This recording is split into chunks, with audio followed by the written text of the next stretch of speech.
যাবেন? হ্যাঁ যাও। তুমি হ্যাঁ মই। তুমি রিক্সা চালাও? আবার মনে কি বলতে আছে, মুই তো ছোটবেলার থেকে রিক্সা চালাই। আপনার কোনো সমস্যা? এই খবরদার আমার সাথে ফাইজলামি করবে না। তুমি যে রিক্সা চালাও সেটা আমাকে বিয়ের আগে বলো নাই কেন? মুই আপনার কেন বলবো? আপনি কেডা? আমি কেডা মানে আমি তোমার বউ। আপনার চেহারা, চোখ, হাত, পা, গাল, গলা সবকিছু হুবহু আমার স্বামী সবুজের মতো।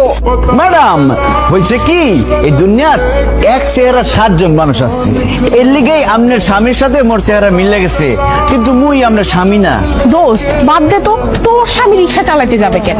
এইটা তো স্বামী না, চল তো। আচ্ছা হাই, আপনি আপনার শার্ট দেন, কারণ আমার স্বামীর বুকের মধ্যে একটা জন্ম দাগ আছে, কালো দাগ।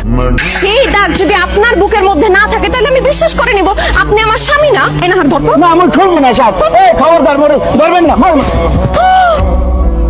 দোস্ত কালো দাগ তো সত্যি সত্যিই আছে।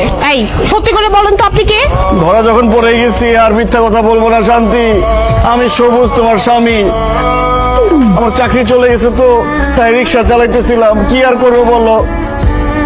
ছি শান্তি, ছি, তুই একটা রিক্সাওয়ালাকে ভালোবেসে বিয়ে করছস?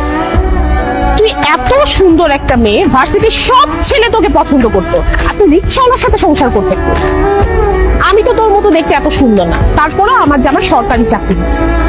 আল্লাহ, তোর রুচি এত খারাপ, তোর স্বামীর পরিচয় জানার পর তো লজ্জায় আমারই মাথায় হেঁটে যাচ্ছে।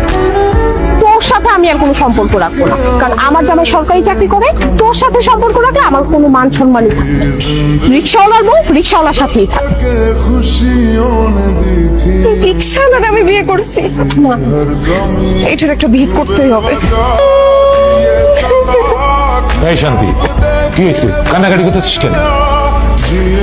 এইরকম একটা ছোট লোক, একটা অশিক্ষিতর সাথে আমার বিয়ে হয়েছে। তুমি কোন সাহসে আমার ছেলেকে অশিক্ষিত ছোট লোক বলতেছো? অশিক্ষিত ছোট লোক বলতেছি কারণ সে রিক্সা চালায়। এখন আপনি বলেন, ও যদি অশিক্ষিত না হইতো তাহলে কি রিক্সা চালাইতো? সিসি কি বলে? আমার ছেলে রিক্সা চালাবে কেন? এইটা আমি বিশ্বাস করি না। বিশ্বাস করবেন কিভাবে? ছেলের ব্যাপারে তো কোনো খোঁজ খবর রাখেন না। আপনার ছেলে রিক্সা চালায় আমি আমার নিজ চোখে দেখছি। চুপ করে দাঁড়ায় আছো কেন? গুণধর মায়ের গুণধর সন্তান, বলতেছো না কেন যে তুমি রিক্সা চালাও? হ্যাঁ বাবা, শান্তি ঠিক কথাই বলেছে, আমি রিক্সা চালাইছি। এবার আমার কথা বিশ্বাস হলো তো শাশুড়ি আম্মা যে আপনার ছেলে রিক্সা চালায়? এবার বুঝছেন আমি যে আপনার ছেলেকে ছোট লোক বলছি, অশিক্ষিত বলছি, এমনি এমনি বলি নাই। সে আসলে অশিক্ষিত, আসলে একটা ছোট লোক। ছি ছি ছি ছি, ওর ভাবতেই অবাক লাগছে আমার মেয়ের জামাই রিক্সা চালায়। আপনাদের কোনো মান সম্মান